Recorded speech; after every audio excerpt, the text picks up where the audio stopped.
Hi, this is in a 2003 Audi TT fitted with the original Bose Concert stereo unit. The stereo is in fact a head unit, as there's a CD changer concealed in the wing next to the rear seats. Probably state of the art back in 2003, but things have moved on a little bit.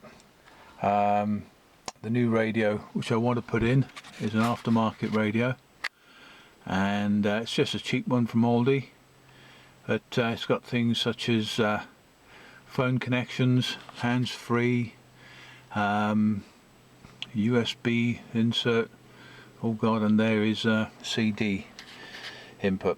But in any case, I wanted to replace this old radio with something slightly more up-to-date, and in fact this other radio had come out of my Golf. It's an aftermarket radio, and it was fitted in my Golf very simply, just plug and play, absolutely no problem. So I thought it would be just as simple to swap this into my Audi. How wrong I was. I have actually removed, or at least undone, the radio so it can just slip straight out, and there are the connectors on the back. Now, one thing you do need before you disconnect this radio, you must have the security code to fire it up again when you put it back in. Once the concert radio, the old concert radio, was removed from the dash, I immediately found that this wasn't going to be a straightforward job to put in the new radio, and I'd need some kind of adapter. On the back of the concert, you've got that kind of configuration, and in the car you have those two plugs, but on the back of the new radio we have that kind of plug. Not the easiest thing to match up. Realising I need an adapter for this lot, I went off to Halfords at the local branch. It was a big branch. They had a wide selection of several dozen different radio adapters and connectors, and as I walked up to this fairly impressive display, I was very pleased that I'd taken in both radios with me so that I could easily identify which adapter I needed. After several minutes of looking, I decided I need help from an assistant. Chose a middle-aged guy, as I thought he would have some experience and maybe a little technical knowledge. What a complete joke. What a total waste of time asking for help. What an utter waste of space this guy was. I'm sure Halfords have some really good people working for them, but this idiot wasn't one of them. Best he could come up with was to ask an Audi dealer. Yeah, sure. I had more luck on the independent motor factories, who were able to give me a copy of a list of all the possible adapters which might be suitable. Unfortunately, I couldn't specify which one I needed and didn't carry the adapters in stock, as I just couldn't justify the cost of carrying it, I presume. However, they pointed me in the direction of a source on eBay. Okay, a few clicks and a few days later, this is what I ended up with. It was just a bag of wires, basically.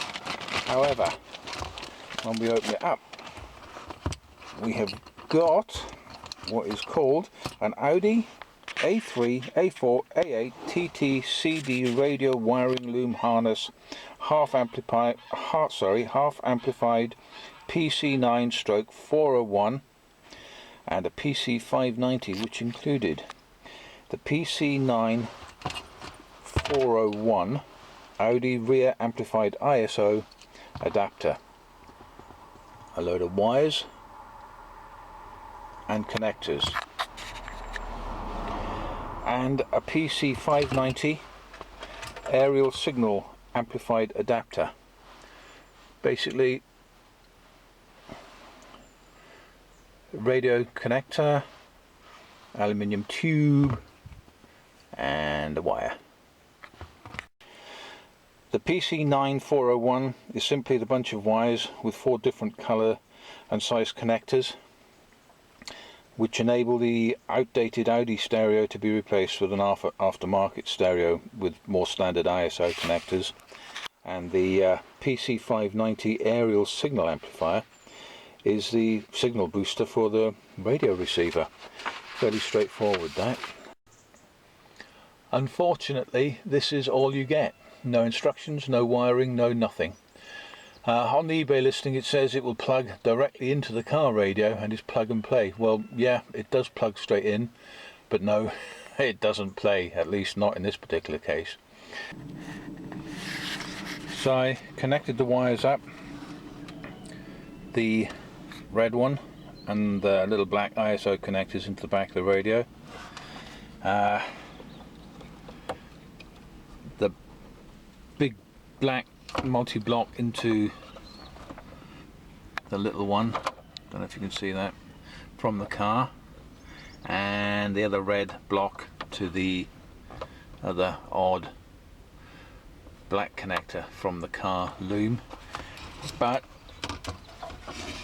nothing on the radio.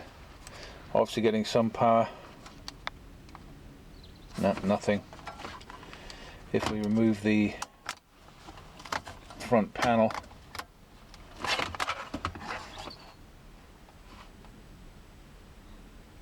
yep, so it's getting some power with the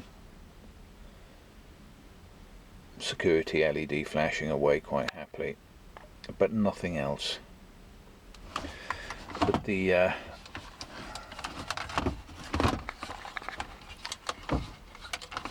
front panel back on. Let's see if we can do that one-handed. There we go. Turn it on, and nothing. Switch on the ignition just in case that's needed.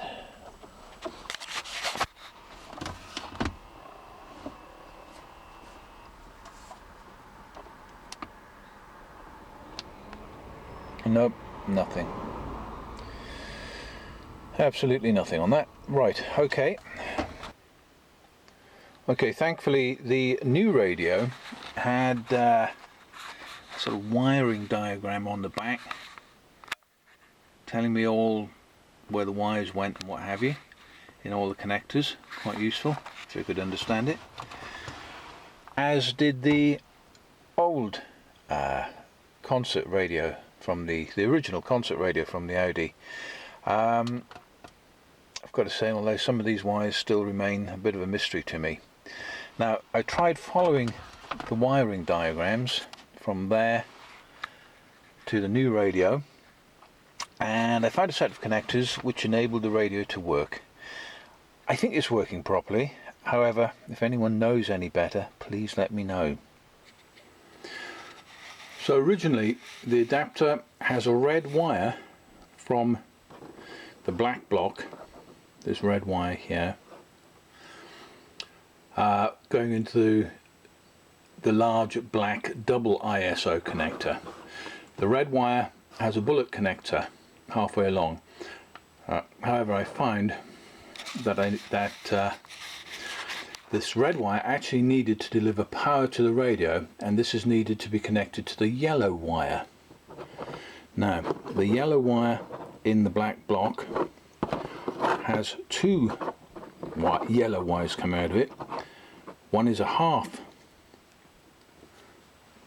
the length with a bullet connector on it. So these 2 come apart, and that red one will eventually somehow go into there. Take my word for it. So, as if by magic, the yellow and the red wires are now connected. Now, there's a single blue and white wire coming out of this little red connector. One of those little holes in it. Only a few of those wires are actually used, 4 I think. But there's a single blue and white wire coming out of it. This also needs power, and that has to be spliced into this red and yellow wire. Now in addition to this, the aerial booster has a single blue wire coming from it with a connector on the end of it.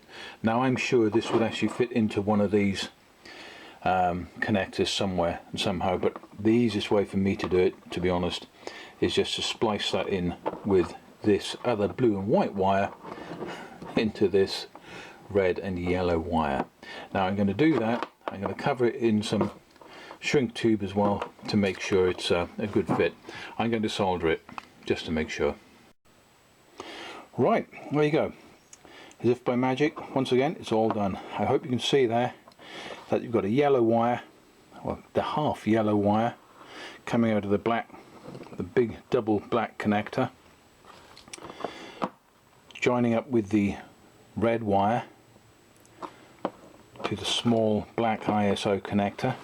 I've spliced in the blue and white wire from this odd-shaped red connector, and I've also spliced in the blue wire from the aerial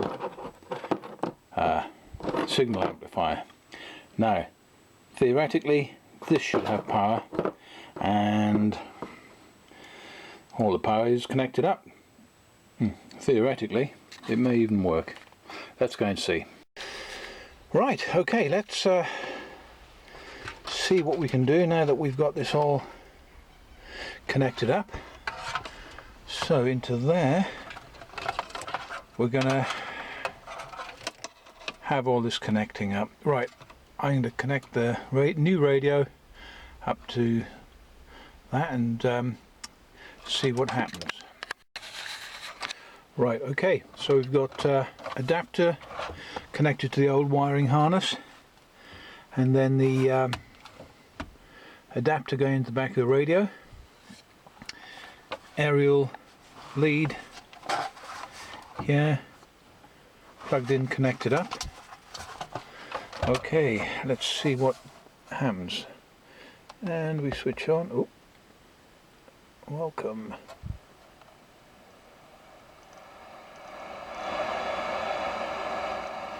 Well, something's happening. Hold on a sec, let's put in a USB.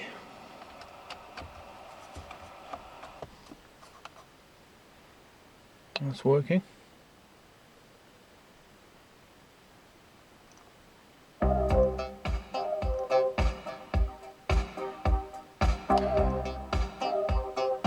Alright, that appears to be working.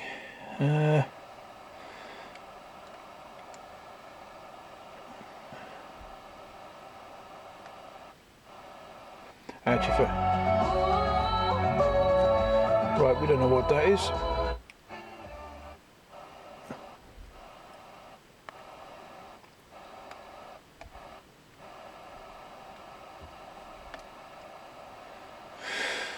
Right, so it's working.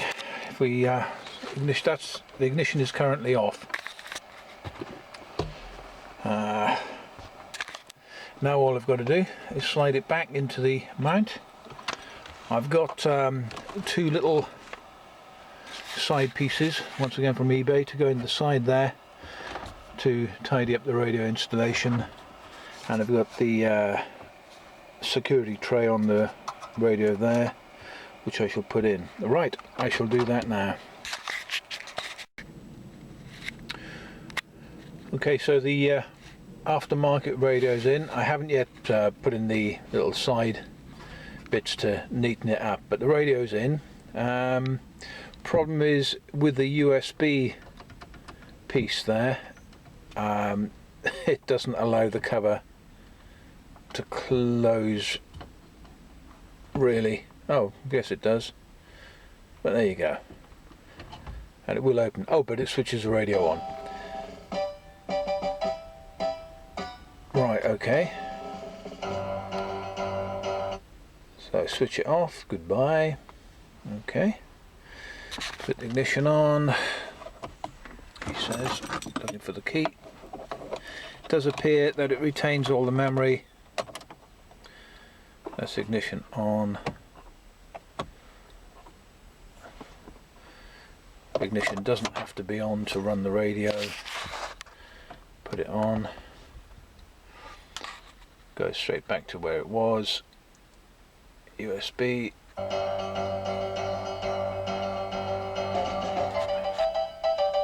Okay, what else we got there?